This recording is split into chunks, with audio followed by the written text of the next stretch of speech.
예수님께서 제자들에게 물으셨습니다. 너희는 나를 누구라 하느냐? 그때 베드로는 이렇게 말했죠. 주는 그리스도시요 살아계신 하나님의 아들이시니이다. 멋진 신앙 고백을 예수님께 했던 것입니다. 그때 예수님은 베드로에게 바요나 시모나 내가 복이 있도다. 내가 그것을 안 것은 너 스스로가 아니라 하나님께서 그것을 알게 해주셨다 라고 말씀해 주시면서 그때로부터 예수님께서 앞으로 고난을 당하시고 죽임을 당하시고 십자가를 지시며 죽임을 당하셨다가 3일 만에 다시 살아날 것을 제자들에게 말씀하셨습니다. 그때 베드로가 이렇게 말합니다. 우리가 읽진 않았지만 22절 말씀을 보면 주여 그리하지 마옵소서 이 일이 결코 주께 미치지 못하리이다. 예수님 안 됩니다. 예수님이 죽으시다니요. 예수님이 고난을 당하시다니요. 그런 일은 있으면 안 됩니다. 제가 그것을 목숨 걸고서 받겠습니다 라고 베드로가 말했던 것이죠. 당연히 베드로는 주님을 사랑했기 때문입니다. 주님을 지켜주고 싶었기 때문입니다. 그래서 그런 일이 일어나지 않기를 바랬던 것이죠.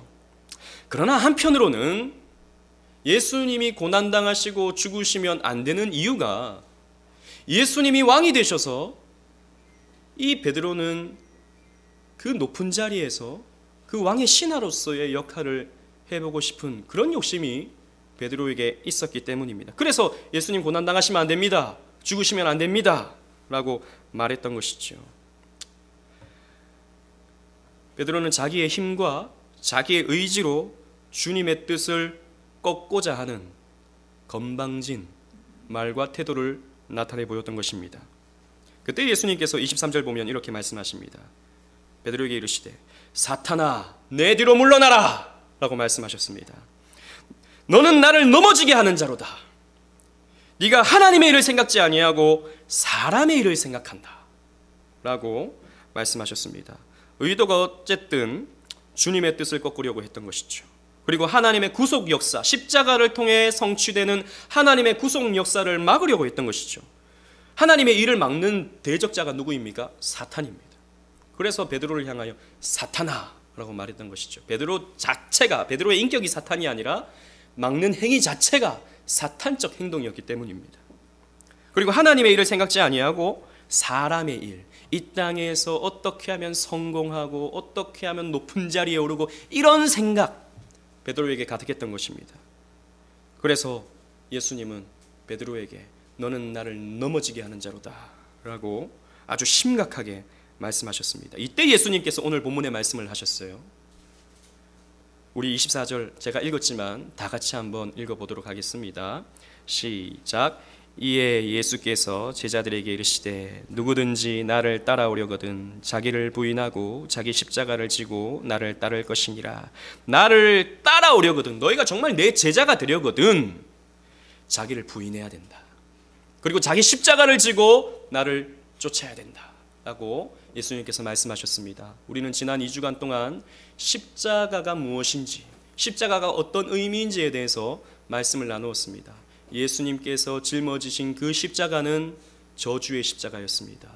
우리 대신 저주받으시는, 우리 대신 심판받으시는 십자가였습니다. 그리고 그 십자가는 성부에게 있어서 말로 다 할 수 없는 아픔이었지만, 그러나 그 십자가를 통해 우리라고 하는 씨를 얻게 되는 기쁨의 십자가였다라는 것이죠. 역설적인, 너무나도 고통스러웠지만 역설적이게도 기쁜, 또 성자 예수님에게는 그 십자가는 너무나도 고통스러웠지만 그 모진 고난을 다 당해야 하는 고통이었지만 성자 예수님은 우리를 얻을 수 있기 때문에 만족하시는 십자가였다라는 것이죠. 예수님은 그 십자가를 이제 우리에게 들이미십니다. 나를 따라오려거든 자기를 부인하고 자기 십자가를 지고 나를 쫓아야 된다라고 말씀하십니다.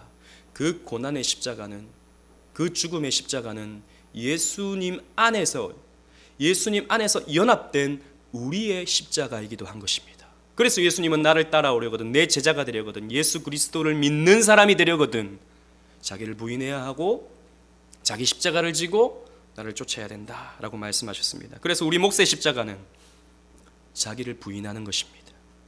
첫 번째, 우린 다음 주에 이 말씀을 두 번에 걸쳐서 말씀을 나눌 텐데요. 첫 번째 우리가 생각할 것은 우리 몫의 십자가는 자기를 부인하는 것입니다. 자기 부인이라는 이 말은 헬라어로 파르네온마이라는 말입니다. 이 말은 부정하다, 거절하다, 배반하다, 경멸하다 라는 뜻을 가지고 있습니다. 즉 자기 자신을 부정하는 것입니다. 나는 아니다. 나를 거절하는 것입니다. 내 생각, 내 판단을 거절하는 것입니다. 나 자신을 배반하는 것입니다. 내 자신으로부터 돌이키는 것입니다. 돌아서는 것입니다. 한편으로는 죄 덩어리인 나 자신을 경멸하는 것이 자기 부인입니다. 베드로는 지금 자신의 생각이 예수님보다 더 옳다고 생각했습니다. 그래서 예수님 안 됩니다. 그렇게 생각하는 것은 잘못된 생각입니다. 라고 감히 예수님께 말했던 것이죠. 그러나 그 마음속에는 아까도 제가 말씀드렸다시피 예수님을 통해서 자기 성공을 이뤄보려고 했던 욕심이 베드로에게 있었습니다. 우리 주보에 있습니다. 마가복음 10장 35절로 37절 말씀 다 같이 한번 읽어보도록 하겠습니다. 시작. 세베대의 아들 야고보와 요한이 주께 나와 여짜오되 선생님이여 무엇이든지 우리가 구하는 바를 우리에게 하여 주시기를 원하옵나이다. 이르시되 너희에게 무엇을 하여 주기를 원하느냐 여짜오되 주의 영광 중에서 우리를 하나는 주의 우편에 하나는 좌편에 있게 하여 주옵소서. 아멘. 야고보와 요한이 예수님께 나와서 우리가 부탁하는 것 좀 들어주세요 라고 했습니다. 뭐냐 물어보니까 주님께서 영광을 받으실 때 하나는 주의 우편에 하나는 주의 좌편에 앉게 하여 주옵소서. 야고보와 요한은 형제죠. 그러니까 이 형제가 와가지고 나중에 주님께서 왕이 되신다면 당신께서 이루시는 이런 기적들을 보면 당신은 왕이 될 것 같습니다. 왕이 되시면 하나는 좌의정 하나는 우의정에 우리 형제를 좀 도와주십시오. 제가 잘 섬기겠습니다 라고 예수님께 한마디로 좀 싸바싸바 비슷한 이런 거를 하고 있는 것이죠. 근데 이 소식을 들은 제자들이 분이 났습니다. 마가복음 10장 41절 말씀을 또 한번 읽어보도록 하겠습니다. 밑에 있습니다. 시작. 10 제자가 듣고 야고보와 요한에 대하여 화를 내거늘. 제자들이 그 소식을 듣고 화가 났습니다. 왜 화가 났을까요? 왜 화가 났을까요? 그들 마음속에는 다 우의정, 좌의정 하고 싶은 마음이 있었기 때문입니다. 만약에 그들의 행동, 즉 야고보와 요한의 행동이 어리석은 행동이었다고 제자들이 생각했다면 야고보와 요한 참 수준 낮다. 예수님을 그렇게 몰라도 모르나? 이렇게 생각했을 텐데 그들은 불쌍하게 생각하지 아니하고 오히려 그들의 행동을 보면서 화를 냈습니다. 왜 화가 났냐 하면 자기도 그렇게 예수님을 통해서 높은 자리에 오르고 싶어하는 욕심들이 있었기 때문입니다. 여러분 언제 우리가 화가 나냐 하면요, 우리 인생은 언제 우리가 화가 나냐 하면 내가 이루지 못한 것을 다른 사람이 이루면 화가 납니다. 무슨 말인지 아시겠습니까? 여러분들은 길거리 지나가는 개가 뼈다귀를 물고 있다고 생각해 보십시오. 뼈다귀 이따만한 걸 물고 개가 이렇게 지나가고 있다고 생각하십시오. 그러면 여러분들은 그걸 보고 어떤 생각이 들겠습니까? 아니 저 개는 저렇게 뼈다귀를 혼자 먹으려고 저렇게 큰 뼈다귀를 이기적으로 물고 다니는구나. 저 나쁜 개라고 생각하는 사람 거의 없을 것입니다. 왜냐하면 그 뼈다귀는 여러분들 마음속에 없기 때문이죠. 그런데 여러분 동년배에 어떤 사람이 좋은 차를 탁 끌고 다니면서 온갖 치장을 하고 또 안하무인격으로 여러분들을 대하고 해본다고 생각해 보십시오. 그러면 여러분들 때로는요, 또 아는 사람, 여러분들과 친밀한 사람이 그렇게 해서 갑자기 나타났다고 생각해 보십시오. 그러면요, 우리는요 마음속에서 화가 납니다. 좋은 차를 끌고 오는 것까지는 괜찮겠는데 왜 저렇게 안하무인이야 생각한다고요. 왜냐하면 우리 마음속에는 다 그렇게 좋은 차를 갖고 싶고 좋은 집을 갖고 싶고 화려한 삶을 살고 싶고 그래서 다른 사람을 내려다보고 싶은 그런 욕망들이 우리에게 다 있기 때문입니다. 그래서 마음속에 그런 상황을 보면 화가 난다고. 우리의 마음속에 그게 있기 때문입니다. 제자들이 화를 내고 있는 것은 바로 자기도 그렇게 높은 자리에 오르고 싶은 욕망이 있었기 때문이죠. 그래서 누가복음 22장 24절 말씀 보면 예수님께서 이제 십자가를 지기 바로 직전에 제자들 가운데 싸움이 일어납니다. 어떤 싸움이 일어나냐면 아직까지 제자들이 몰라요. 누가 제자들 가운데 더 크냐? 누가 수제자이냐? 누가 예수님께 가장 인정받는 제자이냐? 서로 누가 크냐의 문제를 가지고 서로 싸우고 있습니다. 마음속에 더 높은 자리에 오르고 싶은 그런 욕망이 있었던 것이죠. 베드로는 사실 예수님이라고 하는 그 존재 자체를 사랑하기보다는 예수님을 통해서 자기 성공을 이루어가고 싶었고 자아 실현하고 싶었고 자기 만족하고 있었고 결국에는 자기를 사랑하고 있었던 것입니다. 여러분, 우리 지난번 1계명을 우리가 살펴보았는데요. 1계명이 무엇입니까? 하나님보다 결국 자기를 더 추구하는 것이 1계명을 위반하는 것입니다. 자기 능력과 힘으로 성공해 보려고 하는, 하나님이 아닌 자기 능력과 힘으로 성공해 보려고 하는, 자기를 긍정하고 자기를 사랑하고 자기를 높이고자 하는 마음, 교만인 것이죠. 성경은 이것을 가리켜서 죄라고 말합니다. 하나님을 배제해 버리고 하나님을 통해서 내가 높아지려고 하는 마음, 그래서 나를 더 드러내고 싶어 하는 마음, 이것을 죄라고 말한다는 것이죠. 여러분, 세상은, 우리가 살아가는 이 세상은 자기 자랑의 세상입니다. 그래서 사람들은 돈을 더 많이 벌려고 하죠. 왜 돈을 더 많이 법니까? 돈 자체가 주는, 돈을 많이 쌓아놓으면 뭐 그게 보기가 좋습니까? 보기는 좋을 수 있겠죠. 근데 돈이 주는 힘, 돈이 주는 어떤 매력, 돈은 사람을 움직이게 하고 삶을 움직이게 하죠. 그렇기 때문에 사람들은 돈을 더 많이 가지려고 합니다. 그리고 나 자신을 드러낼 수 있는 가장 효과적인 방편입니다. 나는 이만큼 힘이 있어 라는 것을 드러내는데 가장 잘 드러낼 수 있는 것이 돈이거든요. 그래서 사람들은 돈을 추구하는 것 아니겠습니까? 돈을 벌려고 하는 것은 결국에는 자기를 자랑하기 위함입니다. 그 이면에는, 깊숙한 뿌리에는 자기 사랑이라고 하는 욕망이 있는 것이죠. 그런데 성경은 이 자기 사랑을 경계합니다. 디모데후서 3장 1절 2절 우리 주보에 있습니다. 다 같이 읽어보겠습니다. 시작. 너는 이것을 알라. 말세에 고통하는 때가 이르러 사람들이 자기를 사랑하며 돈을 사랑하며 자랑하며 교만하며 비방하며 부모를 거역하며 감사하지 아니하며 거룩하지 아니하며, 말세에 고통하는 때가 되면, 즉 타락한 모습의 그 표면이 무엇이냐 하면 사람들은 자기를 사랑한다는 것이죠. 자기를 사랑하고 자기를 드러내주는 돈을 사랑하게 된다는 것입니다. 그것을 또 자랑한다는 것이죠. 성경은 반대로 자기를 사랑하지 말라고 말합니다. 자기를 부정하라고 말합니다. 자기를 미워하라고 말합니다. 자기를 배신하라고 말하죠. 자기를 거절하라고 말합니다. 우리는 여기에서 헷갈립니다. 뭐냐 이거죠. 자기를 사랑하는 것이 잘못된 것인가? 자기를 사랑하는 건 굉장히 건강한 것이 아닌가? 우리는 생각합니다. 그러나 성경은 결코 그렇게 말하지 않습니다. 마틴 로이드 존스 목사님은 목사님의 목사님으로 알려진 목사님들의 목사님, 마틴 로이드 존스 목사님은 회개라는 책에서 참된 그리스도인에 나타나는 증거에 대해서 이렇게 말했습니다. 잘 들어보십시오. 내가 진짜 크리스천인지 아닌지를 알아볼 수 있는 방법 중에 하나는 바로 이것입니다.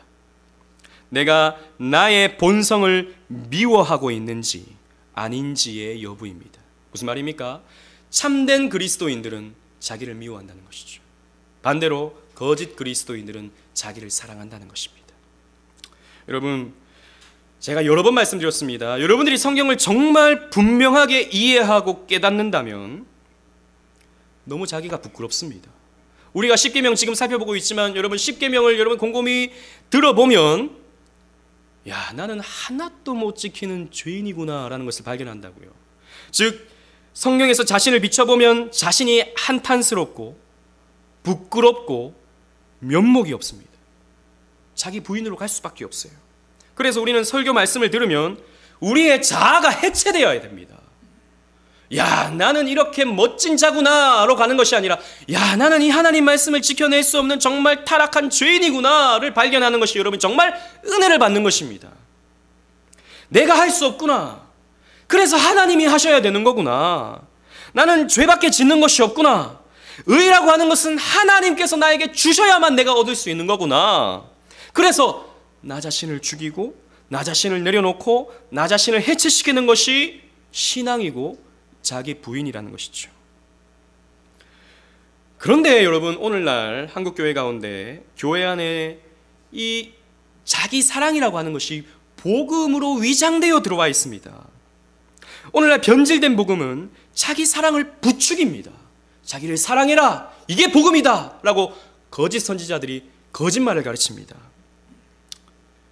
제가 대학교 다닐 때 제가 참 좋아하던 선배가 준 책이 있었는데 그때 당시 그게 굉장히 유행했습니다. 데이빗 시멘즈의 상한 감정의 치유라는 책입니다. 좋은 책인 줄 알았죠. 그 책을 열심히 읽었습니다. 그게 한국교회 가운데 굉장히 많이 읽혀진 베스트셀러입니다. 그 책에서 이렇게 가르쳐주고 있어요. 잘 들어보십시오. 이러한 상처난 감정이란 무엇인가? 가장 공통된 감정 중 하나는 자신의 가치를 인정하지 못하는 것이다.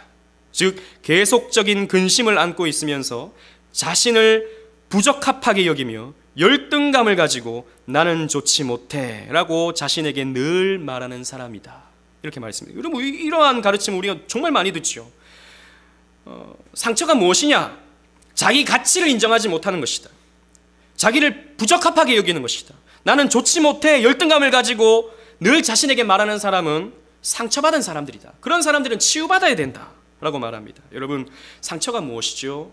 상처라는 것은 대부분 자존감, 자존심의 상처가 일어날 때 우리는 상처받았어 라고 말합니다. 다른 사람이 자신을 인정해주지 않을 때 기분 나쁘죠. 여러분, 우리가 언제 가장 기분 나쁩니까? 내 자신이 다른 객체에게 인정받지 못할 때 가장 기분이 나쁩니다. 나 무시해? 우리 도발하죠. 조금이라도 나를 무시한다고, 나를 깔보고 내리 깔고 이러면 나 그런 사람 아니다고, 나 너에게 무시당할 존재 아니라고 우리는 되어들죠. 흥분하죠. 다른 사람들이 나를 높여주지 않을 때, 다른 사람들이 나를 존중하지 않을 때 우리는 상처를 받습니다. 화를 냅니다. 나 그렇게 무시당할 존재 아니야, 나 그렇게 열등한 사람 아니야 라고 우리는 윽박지릅니다. 여러분, 곰곰이 생각해 보십시오. 우리는 우리 자신을 증명해내는데 너무 많은 에너지를 낭비합니다. 여러분, 솔직히 생각해 보십시오. 솔직히 우리는 부족하죠. 여러분, 정말 여러분들이 중생받은 사람이라면 여러분들은 그렇게 깨달을 수밖에 없습니다. 우리가 부족한 존재라는 것.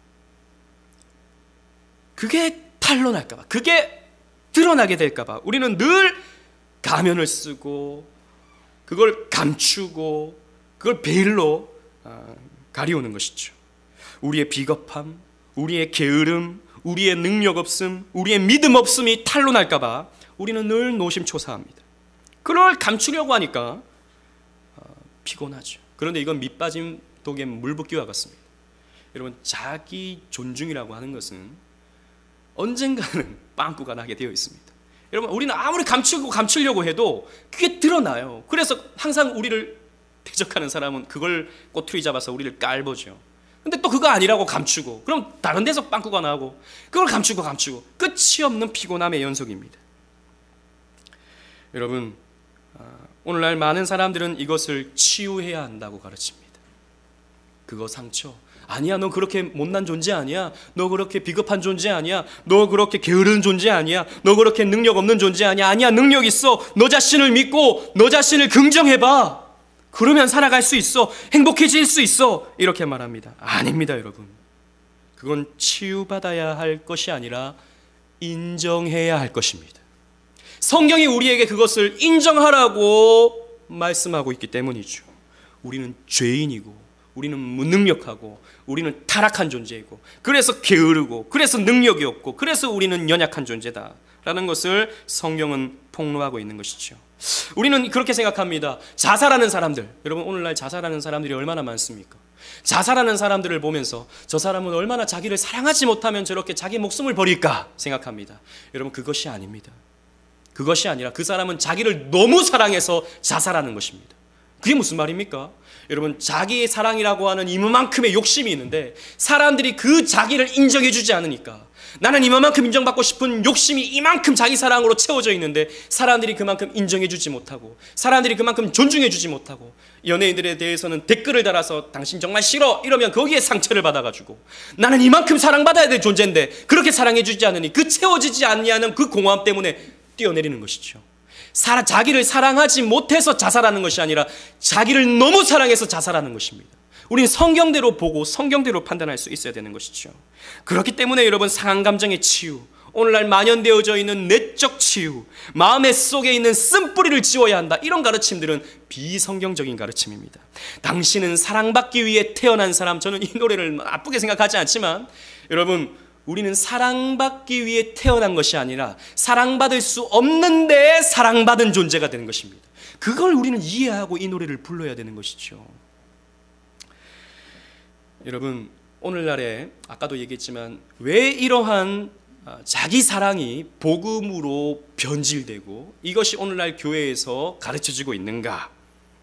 대표적인 것이 조엘 오스틴이라고 하는 미국의 레이크우드 교회 목사죠. 지금도 CTS 이런 걸 틀면 이 목사가 나와서 아주 긍정적인 메시지를 사람들에게 줍니다.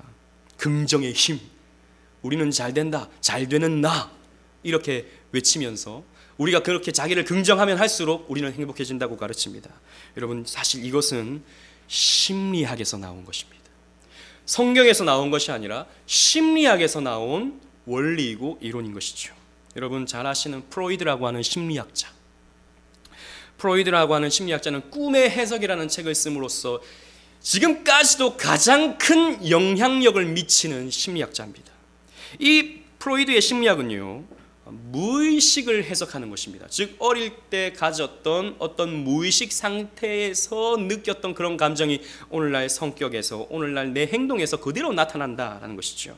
즉 지금 현재 일어나는 모든 문제들은 자라온 환경에서 얻어진 상처, 학문기, 구강기, 성기기라고 하는 그 시즌이 있는데, 그러한 자라는 기간들이 있는데 그때 채워지지 않는 욕구가 오늘날 내 성격에서, 내 마음가짐에서 나타난다는 것입니다.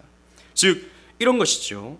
오늘날 너의 문제는 너 자신의 문제가 아니라 과거 받았던 상처 때문에 오늘날 너에게 문제가 일어난 것이다. 그래서 그 상처를 치유해야 되는데, 그 상처는 뭐냐면 자기를 용서하고 용납하고 자기를 사랑하는 것으로 치유될 수 있고 회복할 수 있는 것이다, 이렇게 말하는 것입니다. 즉 자기의 문제를 자기 가족의 문제로, 자기의 문제를 사회의 문제로 돌려버리게 되는 것이죠. 예전에 제가 봤던 뉴스 기사 가운데 하나가, 한때 여러분 김길태 사건 혹시 아십니까? 김길태 어린아이를 성폭행하고 또 이렇게 정말 말로 다 할 수 없는 죄를 지었던 그런 범죄자 이름이 김길태였습니다. 그런데 그의 삶을 조명하면서 김길태라고 하는 이름이 왜 생기게 된 건가? 이 아이가 어릴 때 버려진 거예요. 버려져 가지고 이 보육원에서 아이를 데리고 왔는데 길에서 죽었다고, 길에서 그래서 태어났다고 김길태라는 이름을 지은 거예요. 그러니까 이름부터가 굉장히 뭐랄까요? 넌 길에서 죽었어, 이런 이름인 거죠, 김길태. 그러니까 이 사람이 이렇게 죄를 지은 건 어릴 때 이러한 상처와 이러한 사람들로부터 외면당함과 이름부터 이 낙인되어진 버려짐, 그것이 이 사람의 인격을 형성해왔고, 그래서 사실 이 사람이 이렇게 범죄를 저지른 것은 이 사람만의 문제가 아니라 우리 사회의 문제이다, 이렇게 주장하는 것을 제가 뉴스 기사에서 봤습니다. 여러분 사람은요 언제든지 이렇습니다. 자기의 죄의 문제를, 연약함의 문제를 사회의 문제로 떠넘기기를 원하는 것이죠. 자기의 본질적인 문제를 자기 문제라고 가지고 있으면 너무 괴로우니까, 너는 못해, 너는 이렇게 타락했어, 이걸 감당하기가 너무 싫으니까 가족의 문제로 돌려버리는 거예요. 우리 가족에 그런 문제가 있었기 때문에 나에게 이러한 인격 형성이 왔다, 이런 문제가 찾아왔다, 이렇게 남 탓으로 돌리는 것입니다. 그런데 이 프로이드의 성장 배경을 보면요, 여러분 재밌습니다. 잘 들어보십시오. 1856년에 태어난 프로이드는 평범한 어린 시절을 보내지 못했습니다. 아버지는 결혼을 여러 번 했어요. 그래서 세 번째 부인에게서 태어난 것이 프로이드였습니다. 이 프로이드는 프로이드의 어머니는 세 번째 부인이었는데 아버지의 전처 첫 번째 아내가 낳았던 장남 이름이 필립이었는데 필립보다도 자기 어머니의 나이가 어렸습니다. 그런데 문제는 이 어머니와 자기 형이 서로 연애를 한 것입니다. 굉장히 가족사가 굉장히 좀 이상하죠. 그러니까 자기 형과 배다른 형과 자기의 친어머니가 연애를 한 것이죠. 그런 환경에서 굉장히 그 어릴 때 또 아버지가 가만히 있었겠습니까? 수많은 이런 가정 간의 문제가 있었던 것이죠. 그런데 이 프로이드는요, 놀랍게도 어머니에 대해서 이성적인 감정을 느꼈습니다. 사실 이 프로이드는 정신병자와 비슷해요. 사실 어머니에게 이성적인 감정을 느꼈어요. 그래서 자기의 형 필립에게 질투심을 느꼈어요. 그걸 자기가 그렇게 기록하고 있습니다. 심지어는 자기 어머니를 사랑하는 자기의 아버지까지도 미워했습니다. 자신의 어머니를 중심으로 형성된 긴장관계 속에서 프로이드는 굉장히 독특한 성격을 형성하게 된 거예요. 그래서 프로이드는요, 그 쓴 자서전에 보면 자기 아버지와 자기의 이복형 필립이 죽기를 바랬어요. 어릴 때부터. 그래서 자기의 그 경험담이 뭐냐면 오이디푸스 컴플렉스입니다. 즉 어린 아이가 아버지를 어떤 특히 남자아이 같은 경우에 아버지를 경쟁 상대로 여기는 것이죠. 그래서 어머니와의 관계 속에서 어떤 역학 구도를 만들어 간다라고 주장하는 것이 프로이드의 심리학 중에 한 이론입니다. 그런데 생각해 보십시오. 이 프로이드의 심리학은 어릴 때 가졌던 그 무의식, 자기는 미처 깨닫지 못했던 그 무의식이 현재의 자기, 현재의 모든 상황을 만들어냈다라고 주장합니다. 즉 무슨 말이냐면 이 무의식이라고 하는 것은 굉장히 능력 있고 위력이 있어서 그 무의식이 오늘의 모든 역학구도, 인간관계의 역학구도, 내 삶의 문제 이런 것들을 만들어냈다라고 주장하는 것입니다. 즉 프로이드에게 있어서 무의식은 하나님과 같은 존재가 되는 거예요. 여러분 진화론은 우연이라고 하는, 그리고 오랜 시간이라고 하는 것이 지금의 이 자연세계를 만들어냈다라고 주장하는 것이죠. 즉 진화론에게 있어서 하나님은 우연과 시간입니다. 우연과 시간이 이 세상을 다 만들어냈다라고 주장하는 것입니다. 프로이드에게 있어서 하나님은 무의식입니다. 무의식이 오늘날의 이 모든 삶의 관계와 문제들을 만들어냈다라고 주장하는 것입니다. 즉 진화론과 프로이드의 심리학은 굉장히 닮아 있는 것이죠. 그런데 프로이드는 지독한 반기독교주의자였습니다. 이렇게 말했습니다. 종교란 특허를 따낼 수 있을 정도로 유치한 것이다. 또한 실제와 너무도 차이 나는 것이다. 대다수의 사람이 자신들의 삶과 관련해 종교의 이 유치함을 보지 못하는 것은 참으로 가슴 아픈 일이다. 이 프로이드가 말하는 종교는 기독교를 말하는 것입니다. 기독교는 유치한 것이다. 무의식이 삶을 지배하는 것이지 하나님이 삶을 지배하는 것이 아니다 라고 프로이드는 말했다고요. 그런데 이것이 오늘날의 이 프로이드의 심리학이 교회 안으로 쏙 들어와 가지고 이것이 복음으로 위장되어 있는 것이죠.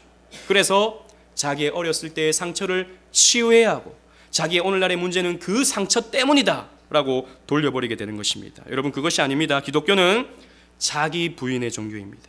기독교는 원천적으로 인간의 자존심이 들어설 자리가 없는 종교입니다. 하나님의 주권으로 시작해서 하나님의 주권으로 끝나는 것이 기독교입니다. 성경은 저와 여러분들을 무엇이라고 규정합니까? 죄인으로 규정합니다. 여러분 오늘날 우리는 이 말 듣기 싫죠. 아니 나는 그래도 괜찮은 사람인데, 나는 나 자신을 존중하고 있는데 왜 나를 죄인이라고 하는가? 성경이 그렇게 말하고 있습니다. 저와 여러분들은 죄인입니다. 사랑받을 만한 가치 있는 존재가 아니라 원래는 죄로 말미암아 심판받아 마땅한 존재가 저와 여러분들입니다. 그런데 주님께서 우리를 찾아오셨다고요. 사랑해 주셨다고요. 심판받아 마땅한 저와 여러분들을 위해 십자가를 지셨다고요. 왜 우리를 사랑하지? 왜 사랑받을 만한 근거가 없는 우리를 사랑하지? Why me? 왜 우리를 사랑하지?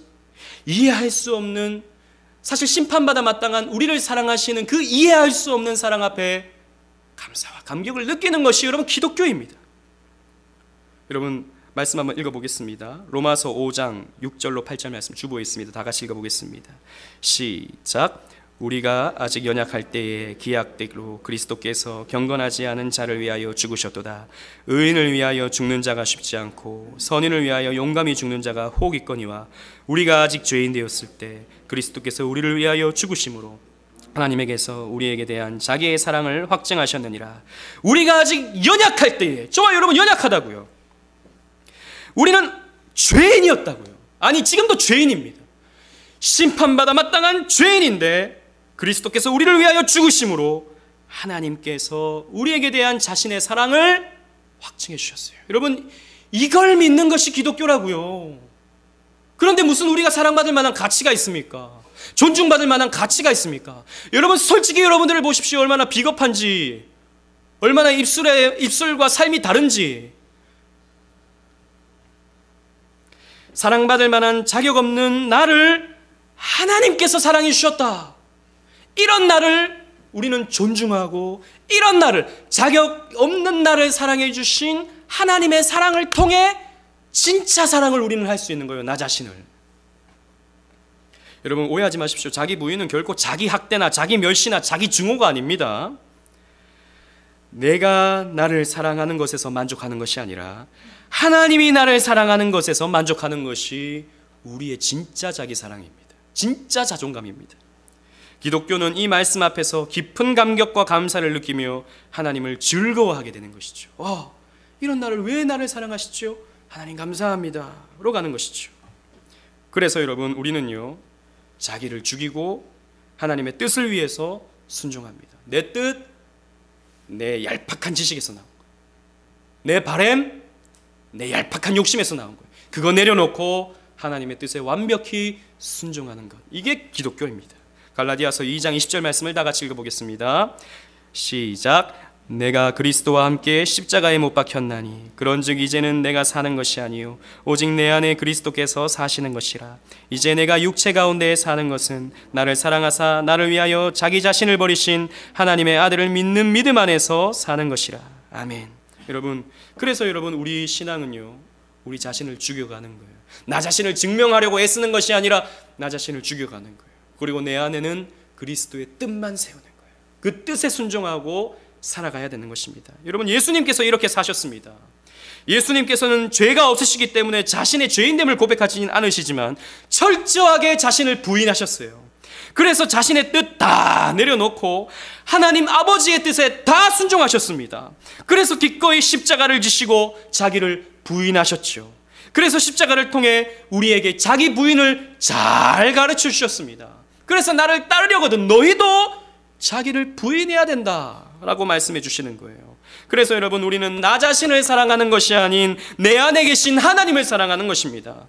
나의 만족을 추구해서는 안 되고 하나님의 만족을 추구하면서 살아야 됩니다. 고린도후서 3장 5절 말씀 주보에 있습니다. 다 같이 읽어보겠습니다. 시작.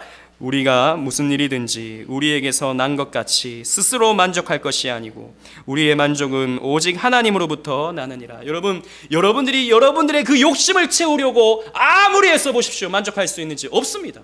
아무리 좋은 집, 아무리 좋은 차, 아무리 좋은 인간관계 만들어 가려고 애써 보려고 애써 보십시오. 만족함이 없습니다.